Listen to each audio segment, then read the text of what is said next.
If you and your ex share a mortgage and you don't even know what moving on even looks like, you need to know. And I'm going to help you with that in this video, because if you don't, you can't even get them back. So as a parent, when you let your kid play outside, you let them run around in the yard, et cetera, like little kid.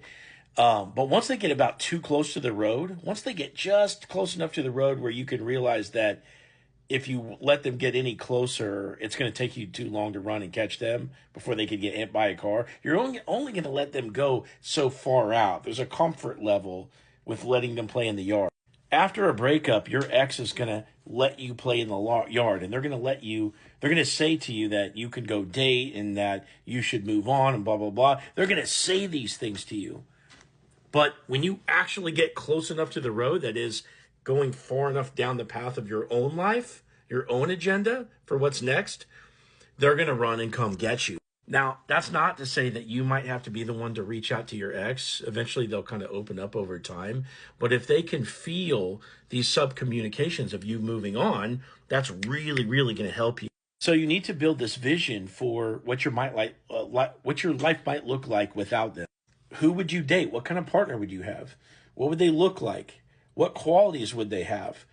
What did you learn in your relationship with your ex that you might like things to go a little bit differently? How would that person act? What are you going to do now that you don't have to spend all your time with one person? You're going to buy that motorcycle? You're going to start that kickboxing class? Whatever, right? The world is your fucking oyster. So you need to have this vision for what your life is going to look like with or without your ex. And I'm not saying that you want to date right now. I'm not saying that you can even think about somebody new. But if you don't have an alternate vision for your life, you're going to sit around, cry, and then basically be totally incapacitated in your ability to get your ex. So do it in the spirit of getting the result, if nothing else.